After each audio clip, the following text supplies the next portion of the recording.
জার্নিটা কঠিন ছিল নিশ্চয়ই, তবে আমার চেয়েও কঠিন ছিল আমার নেতাকর্মীদের। ধরুন আমি যদি আজকে না জিততাম, আমাকে হয়তো আবার ঢাকায় ফিরে যেতে হতো, আমি আমার পেশায় ফিরে যেতাম। কিন্তু আমার এই যে এতগুলো কর্মী আপনি দেখতে পাচ্ছেন, সবাই বহিষ্কার হয়ে গেছে। এই 17টা বছর তারা এত শ্রম দিয়েছে, এত কষ্ট করেছে, ঘরে ঘুমাতে পারে নাই। কত কত কর্মী আমার বহিষ্কার হয়ে গেছে, তারা তো কেউ কোনো কষ্ট রাখে নাই মনে। সবাই খুশি, সবাই খুশি, সবাই বলতেছে আলহামদুলিল্লাহ। আমি এই ভালোবাসার ঋণ কিভাবে শোধ করবো? এই ঋণ তো অনেক বড় ঋণ। গতকালকের প্রতিবন্ধকতাগুলো কি কি ছিল নির্বাচনের সময়? গতকালকে বিভিন্ন জায়গায় ভোট ছাপানোর চেষ্টা হয়েছে দুপুরের পর, রেজাল্ট আটকে রাখার চেষ্টা হয়েছে। এমনকি আমি নিজে গিয়ে উচালিয়াপাড়া কেন্দ্রে আমাকে খেজুর গাছের কর্মীদের সাথে আমি মারামারি করেছি, আমি নিজে মারামারি করেছি। মারামারি করে আমি কেন্দ্রে ঢুকেছি, আবার ভোট গুনিয়েছি, কিছু ফলস ভোট ওখানে পেয়েছি। সো এগুলো সবই চ্যালেঞ্জ। আমার মানুষের কাছে ঋণ অনেক বেড়ে গেছে, আমাকে এই ঋণটা পরিশোধ করতে হবে। তাদের ভালোবাসার ঋণ, আমার প্রতি তাদের বিশ্বাসের ঋণ, আমার প্রতি তাদের আস্থার ঋণ, এই ঋণটা আমাকে পরিশোধ করতে হবে। আমার হয়ে গেছে ভাই সময় আমার মধ্যে 2000 কোশ্চেন করে না আপা, তারপর আমরা একটু তুমি আমার কেমন করে করছো বাবা? আপা, আপনি তো বিভিন্ন সভা সমাবেশে বলেছিলেন যে হাঁস হচ্ছে লক্ষ্মীর প্রতীক এবং এই অবহেলিত জনপদের সাধারণ মানুষের ভাগ্য পরিবর্তনে এই হাঁস প্রতীককে বেছে নেবে। এখন তারা তো বেছে নিয়েছে, তো সেক্ষেত্রে আসলে তাদের উদ্দেশ্যে আপনার কি বলার থাকবে? তাদেরকে কিভাবে আপনার আশা জাগিয়ে তুলবে?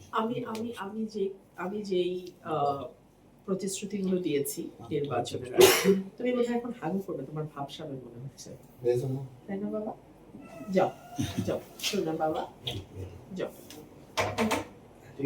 কি সুন্দর আমার সাথে তাদের, কি সুন্দর বল। নাম কি? আপনি কোন নাম বলছেন? কোন জাতের হাঁস এটা? আমি জানি না, এটা আমাকে একজন ভক্ত দিছে।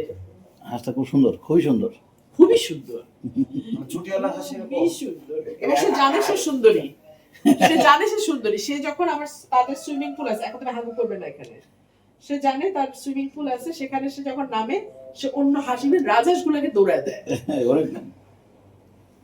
হাঁসের নাম রাখেন না বাবা।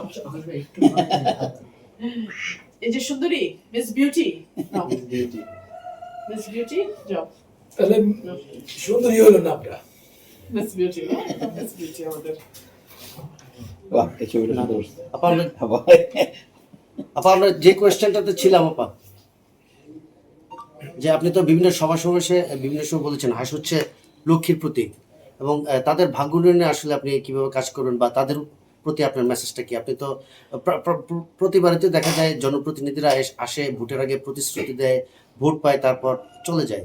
আসলে আপনার পক্ষ থেকে তাদের জন্য আপনার যে প্রতিশ্রুতির বাস্তবায়ন বা তাদের পাশে আসলে যে আপনি দাঁড়াবেন, সেই ক্ষেত্রে তাদের প্রতি আপনার একটা মেসেজটা? দেখুন, যারা প্রতিশ্রুতি দিয়ে চলে যায় তারা কিন্তু বেশিরভাগই দলীয় প্রার্থী, দলের মার্কার কারণে তারা জিতে আসে এবং তারপরে আর তাদের খবর থাকে না। আপনি যেটা বলছেন, আমি তো কোনো দলীয় প্রার্থী না। আমাকে যদি এলাকায় আরেকবার নির্বাচন করতে হয়, কাজ করা ছাড়া আমার হাতে আর কোনো অপশন নেই। ধরুন আমি যদি কমিটমেন্টের কথা, ডেডিকেশনের কথা, অনেস্টির কথা বাদও দেই, আমি যদি কাজ না করি, এটা তো আমার নিজের জন্য ক্ষতিকর। সো আমার নিজেকে টিকে থাকতে হলে কাজ করতেই হবে, এর বাইরে আমার আর কোনো অপশন নেই। আপা, একটা কোশ্চেন। আপনি একটু আগে বলেছেন যে আপনার প্রায় 17 উপরে নেতাকর্মীরা বহিষ্কৃত হয়েছে। আপনাকে যদি দল থেকে জায়গা করে দেয়, আবার পুনরায় নিতে চায়, এগুলো হয়েছে, এই প্রশ্নগুলো একবার না অনেক। আপনার নেতাকর্মীদের তাদের অবস্থা কি হবে? তাদেরকে তো আর নিবে না, সেই ক্ষেত্রে আপনি এই বিষয়টা একটু না, এগুলো আচারে করে আমাকে নিলে তো গোষ্ঠীর সময় বিষয়, আমাকে একলা নেবে দেখি।